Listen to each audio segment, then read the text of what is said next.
Hi everyone.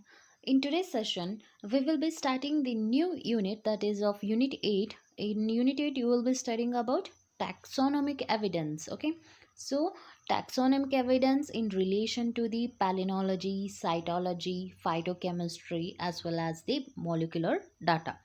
In today's session, we will be discussing about palynology in relation or evidence to the taxonomic. Okay, so let's begin. So, in the springtime, you may have noticed a lot of tiny particles or yellow particles. They will be floating in the air, right? So, these tiny particles are fine grains of the pollen. Okay, so they are the fine grains of the pollen and they are produced by many types of the plants, and these pollens they carry genetic materials from one plant to another, allowing the plants to reproduce, right? So in addition, some plants release different tiny particles. They are also known as the spores. So these spores are also meant for the reproduction. And what is this palynology meant?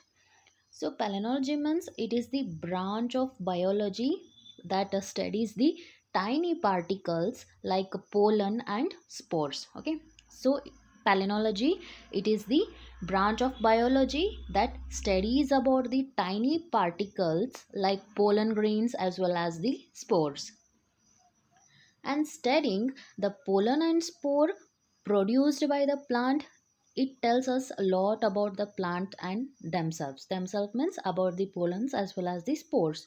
So but that's not all that palynology can do. Okay, so the pollen and spores also give us a clue that we use to understand what life was like in the past. Okay, they help the people who suffer from allergies, and they track the migration of the insects, and even they solve the crime problems.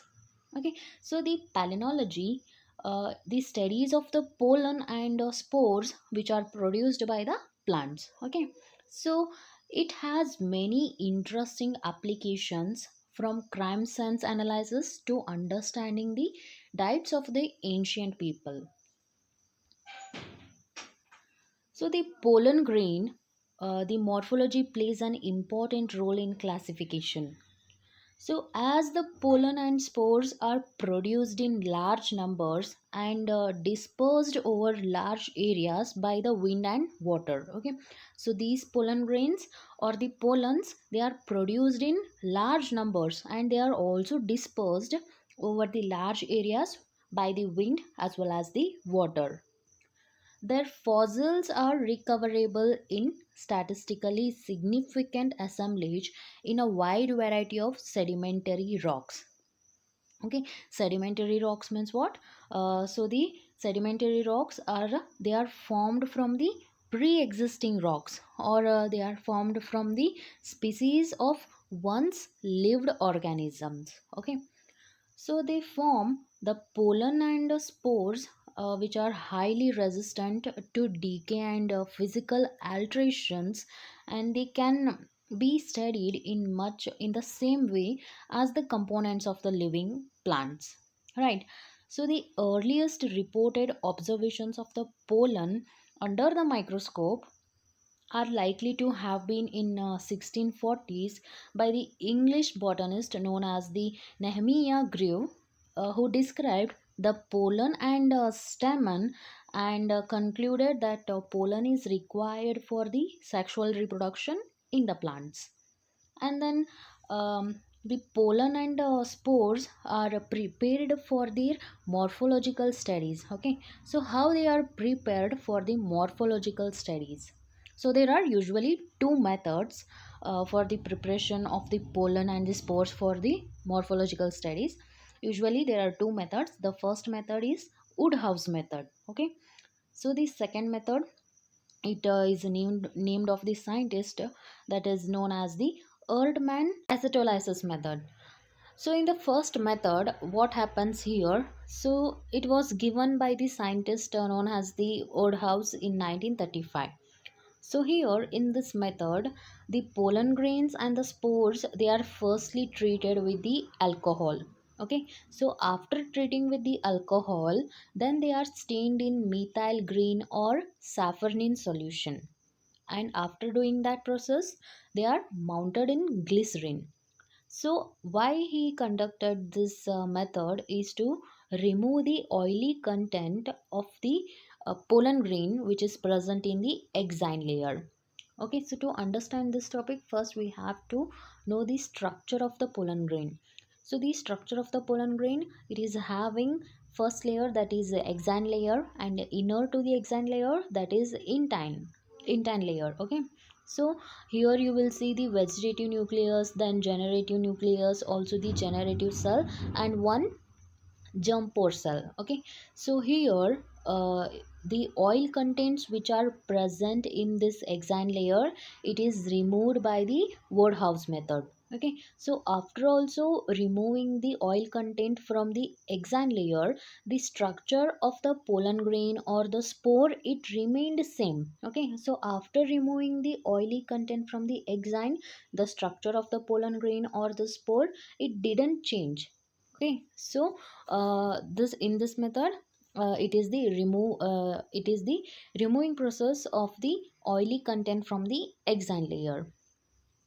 And then in the second method, that is Erdmann acetylysis method. So this method, it was given by the Erdmann in 1952. So by this method, the protoplasmic content which are removed. Okay, so in the Woodhouse method, they removed the oily content from the exine. So in Earthman acetylysis method, they removed the protoplasmic content. Okay, so the pollen grains and the spores became very clear, and the morphology, they can be studied very easily by this method. So the acetylysis is a method in which the pollen grains and the spores, which are treated with the acetylysis mixture. Okay, so consisting of 9 part of acetic anhydride and 1 part of the concentrated sulfuric acid. So the pollen grains, for removing the protoplasmic content from the pollen grains, they are treated with acetylysis, that is 9 parts of the acetic anhydride solution and 1 part of the concentrated sulfuric acid. So by doing this process, we can remove the protoplasmic content from the pollen grain. Next, if we talk about palynology in relation to taxonomy, or the taxonomic evidences from the palynology. So, the study of pollen character has been proved to be very useful in solving the taxonomic evidences or the taxonomic problems. So, the palynological evidences, they appeared very effective in the plant taxonomy. And since the pollen grains, we know that they contain or they possess a unique character, which are genetically controlled character, right? So according to the number of the pollen grain, position of the pollen grain, and the characters of the aperture is nothing but the surface. Okay, so the number of the pollen grain, it may be one or many. Okay, so if we talk about the position is usually proximal, distal.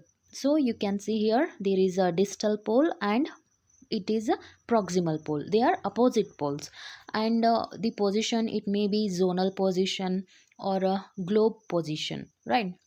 And if we talk about the characters of the pollen grain, it may be colpate. Colpate is nothing but the furrow. Okay, furrow means hair like structures. And then it is a porate. Porate means it is a circular in form. Okay, so the pollen characters considered for the taxonomic analysis. So what type of pollen characters which are considered for the taxonomic analysis means, here there are few taxonomic characters which are involved in the pollen grains. So what are those characters? Firstly, if we talk about the first character, that is pollen unit type. Okay, so it also helps in the taxonomic analysis. The first one is pollen unit type. Second one, pollen grain polarity. So polarity is nothing but the property of having the poles. Okay, so first one is pollen unit type, second one is pollen grain polarity. Polarity means property of having poles. Second one, this one, third one, pollen grain shape. Okay, so the shape of the pollen grain, it also give the taxonomic analysis.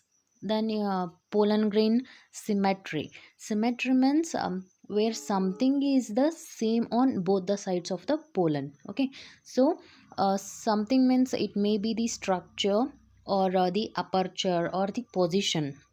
Sometimes the position is also same, and sometimes the number. Okay, so symmetry means both the sides of the pollen they are same. And then pollen grain nuclear state. Okay, so these characters which I am telling, they help in taxonomic analysis from the pollen grains. They are pollen unit type, pollen grain polarity, then pollen grain shape, pollen grain symmetry, also the pollen grain nuclear state. And if we talk about the pollen wall architecture, exant stratification. Stratification is nothing but the arrangement or levels. Okay, so there is a exant structure. Exant means the outline layer of the pollen grain. Okay, so architecture means what? Design of the pollen grain. So the pollen wall architecture, exant stratification. Stratification means what I said. It is the levels of the exant or arrangement of the exant layer. And also the exant structure, exant sculpture. Sculptures are nothing but the 3D dimension. Okay, so they are in the 3D dimension structures, or they are known as the exant sculptures. And the aperture means what I said, they are the areas on the walls of the pollen grain. Okay, they are the surface areas. And aperture number, aperture position, aperture shape, and aperture structure. So these all, they are involved in the taxonomic analysis. Okay, so firstly unit type, polarity, shape, symmetry, nuclear state, architecture. Then exant stratification, exant structure, exant sculpture, aperture number, aperture position, shape, and the structure. So these all characters of the pollen, they are considered for the taxonomic analysis. Then this palynologically, the plant families, they can be segregated in two groups. The first group is Stenopalinus, and the second group is Eurypalinus. Okay, so steno means, as the name says, they are having same type of pollen grains, and Eurypalinus means they are having different types of pollen grains. So how you can state this Stenopalinus families? So here, where the taxa of the families, taxa means they are nothing but the species, genus, family, class, division, and the kingdom. So altogether that is known as the taxa, right? So here, where the taxa of the family is display more or less with the same type of the pollen grains. And families which come under this Stenopalinus, they are Poaceae family, then Amaranthaceae family. Also there are many families like Cynopodiaceae family. So these all come under the Stenopalinus. Then Eurypalinus means different types of pollen, different types of the pollens. So here you can state the Eurypalinus like where the taxa of the family which shows obvious differences in the pollen types. And the families which come under Eurypalinus, they are Asteraceae family, Rubiaceae family, Acanthaceae family, Verbenaceae family, Solanaceae, Convolucaceae, then Fabaceae. So there are many families which are involved in this Eurypalinus. Then the several pollen features are useful in the taxonomic evidences like pollen grain shape, aggregation, then symmetry, architecture, and sculpturing. So as we discussed the characters of the pollen grain for the taxonomic analysis, so they all are involved in the taxonomical delimitation. Then on the basis of this palynological characters, the Fumaraceae is separated. Fumaraceae means it is the family. So, on the basis of these all palynological characters of the pollen, so the family which is known as the Fumaraceae, it is separated from the Papaveraceae family and also the Nelumbonaceae family from Nymphaceae. Okay, so the Fumaraceae it is separated from Papaveraceae and Nelumbonaceae from the Nymphaceae family. And here the monocots are considered to be closely related to Mongolian stock. So on the basis of the this one monocol plate of the pollen grain, monocol plate means on the basis of the furrows means hair like structure which are present on the pollen grains. So these monocots they are considered to be closely related to the Mongolian stock on the basis of this furrow characters of the pollen grain.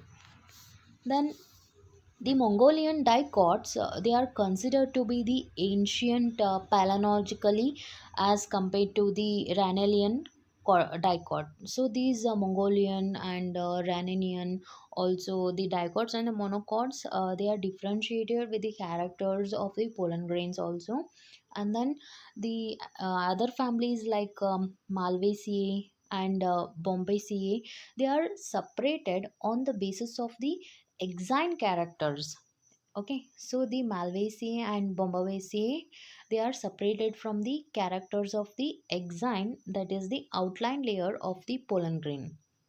The Malvaceae it shows the spinous exines, and where the Bombaceae it shows the reticulate exine layer in the pollen grain. Okay, so why they are separated means they are separated by the layers of the exine layer. So how the Malvaceae it is separated means, so the Malvaceae it is having the spinous spine means needle like structure. Okay, so the exine of the pollen grain it is needle in Malvaceae family, and in Bombaceae family the exine of the pollen grain it is reticulate in form. And the modern taxonomist they removed the genus Podophyllum from the Berberdaceae, and they placed it in separate family that is known as Podophyllaceae on the basis of the pollen aggregation. And also the pollen grains of the Podophyllum they remain united, but they are free in other genera. Okay, so these show the role of palynology in cytonomic evidences at the family levels. And then role of the palynology in evidences at the genus level, it is the evident in Salicaceae family. So the Salicaceae family it consists of two genera, right? That is Salix and Populus. And here the Salix and Populus that can be distinguished on the basis of pollen characteristics. So the genus Populus it has a spherical pollen grain without distinct aperture. Okay, and then whereas there is a long narrowed three furrowed pollen in the Salix.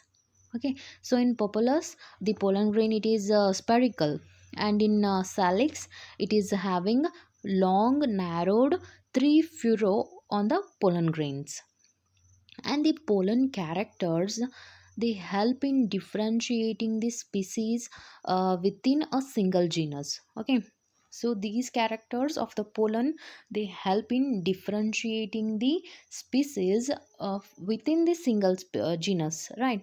And then based on the germinal aperture the different species of family known as anemone it can be distinguished. And based on the exant pattern the different species of a Fabaceae family they can also be differentiated. Okay, so these are a few evidence of the palynology in taxonomy. So you can write in the evidence the separation of the Malvaceae and Bombaceae, also the Salix and Populus. Also you can write about the this one Fumaraceae, it is separated from the Papaveraceae and Nimbolaceae from the family known as the Nymphaceae, right?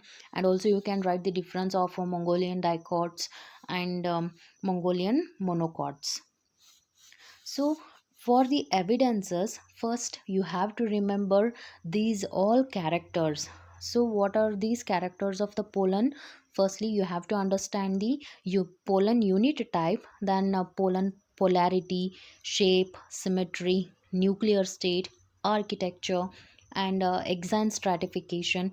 The main thing in separation of the evidences of palynology in taxonomy for the families is that exine structure, sculpture, number, position, and the shape.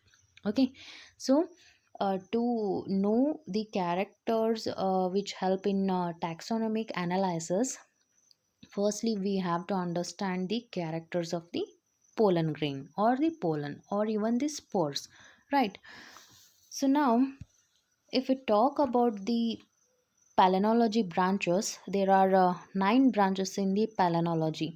The first one, that is palynotaxonomy. So here in this palynotaxonomy, it is the study of the spore morphology.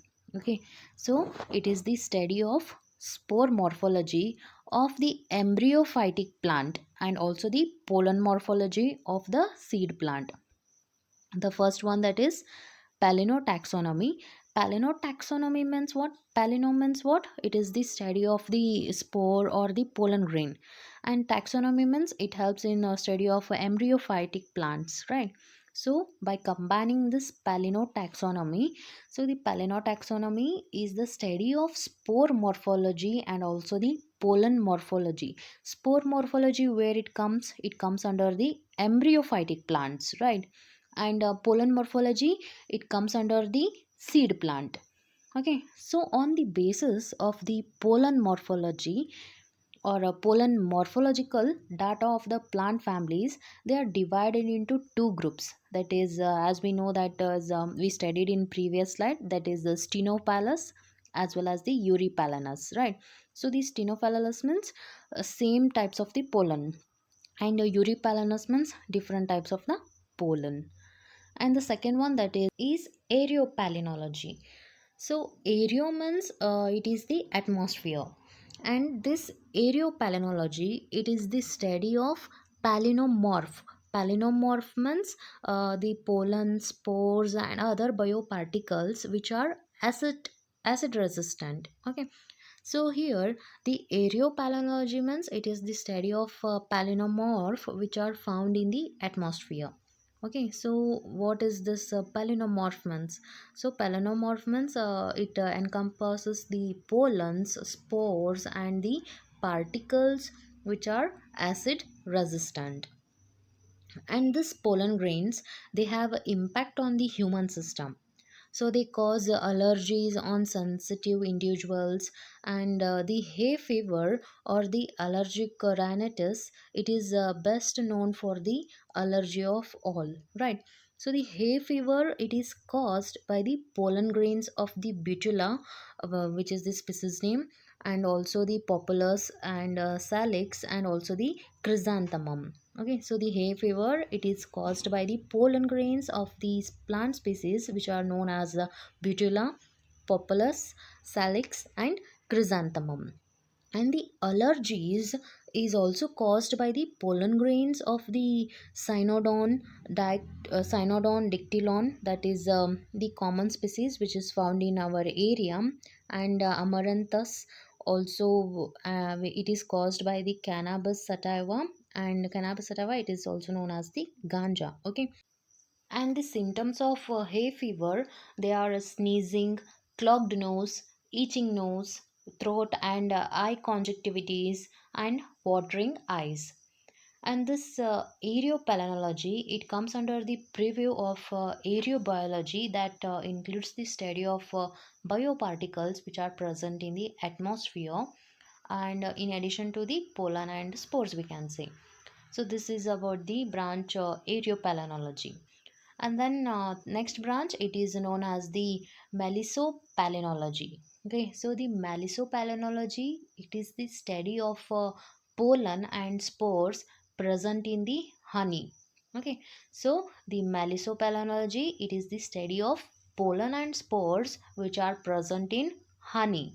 Okay, then the pollen analysis of honey samples, it reveals the few characters like it provides the plant species which are obtained by the honeybees. Also, there are many evidences from the honey samples, the identified plants provide the fingerprint of environment and the pollen spectrum from where the honey comes, and it provides the botanical and geographical origin of the honey, and in it is an indispensable tool to the authenticate honey and unifloral honey and multiflora honey. So if unifloral where the honey samples, they contain the pollen grains of the same plant. Okay, so for example, brassica honey, acacia honey, and citrus honey.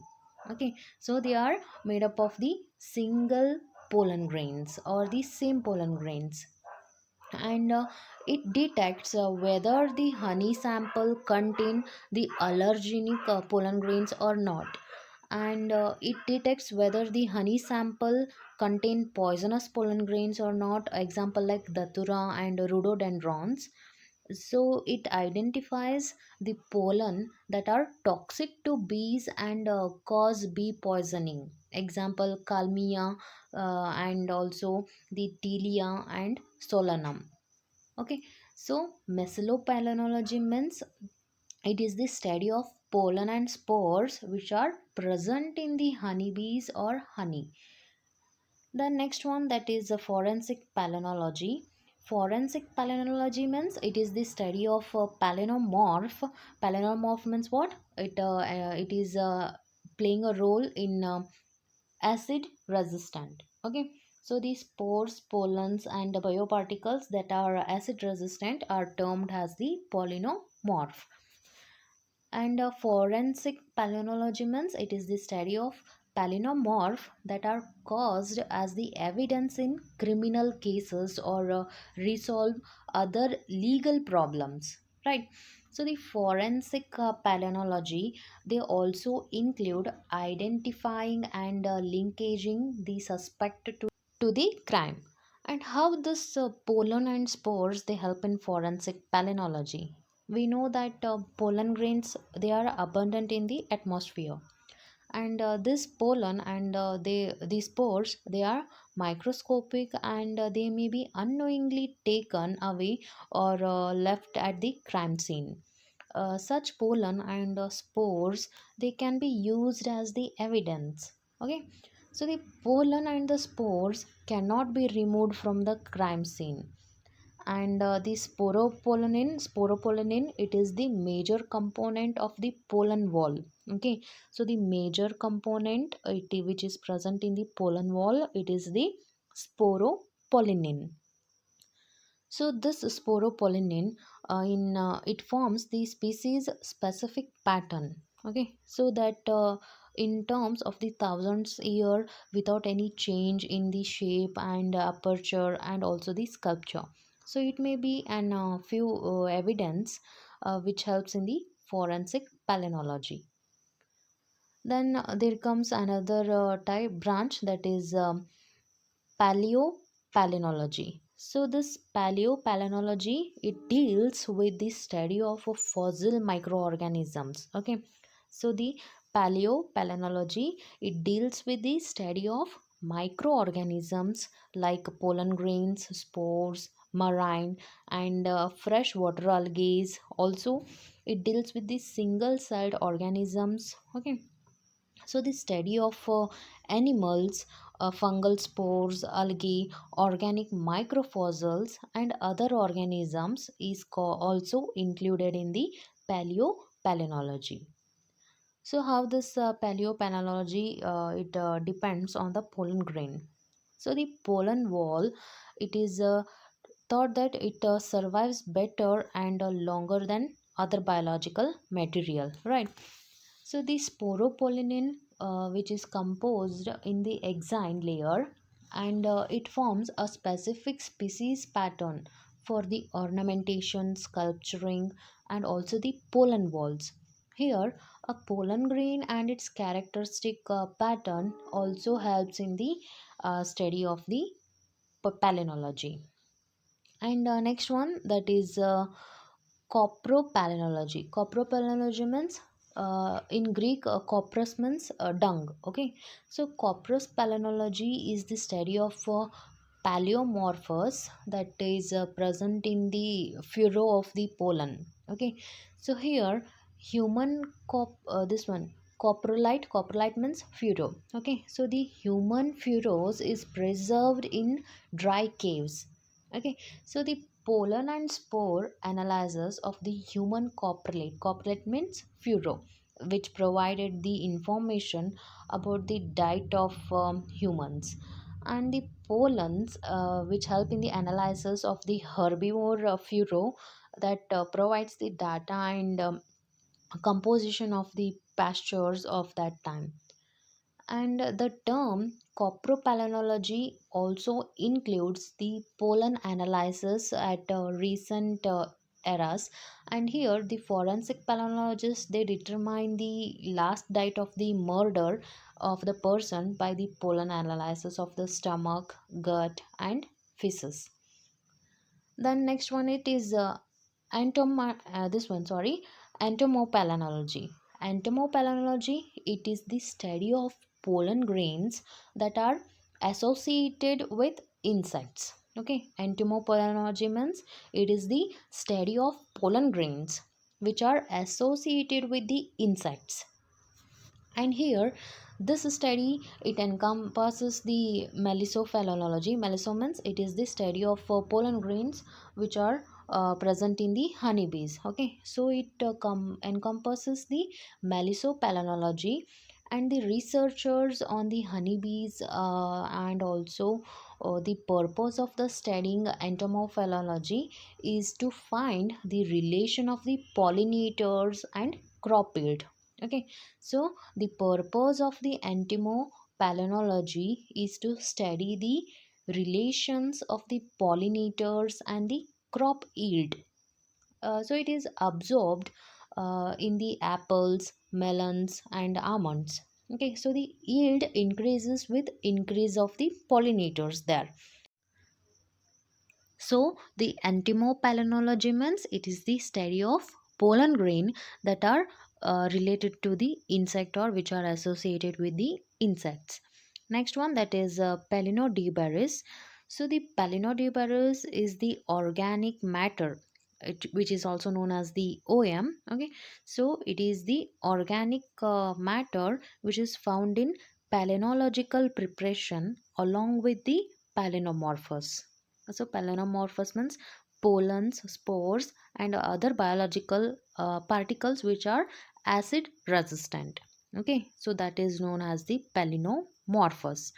And here in palynodibarismens, it is the organic matter which is found in the which is found in palynological preparation along with the palynomorphous, and it has the size of palynomorph, and it do not contain the sporopoplin which is present in the layers of the pollen grain. So here it does not change in the size, and also it does not contain the sporopollinin, and also it does not contain the chitin. And it consists of the charcoal or cellulosic tissue fragments like wood fragment, and that escapes the acetylysis. So this one cellulose which is present in the tissues, it is it escapes in the method of Ertmann acetylysis method, where we can remove the protoplasmic content from the this one pollen grain. So if there is presence of cellulosic fragments in the pollens, so it does not involve in the process of Ertmann cytolysis method. Here in Palinodibaris, it is studied for its relevance in environment relationship, and the analysis of the charcoal, it reveals much about the environment at the time of deposition. And the last branch, that is latropalenology. Latropalenology means it is the study of spore and pollen which is applied to the human health problems. Okay, so the spores and pollens are studied which are applied to the human health problem.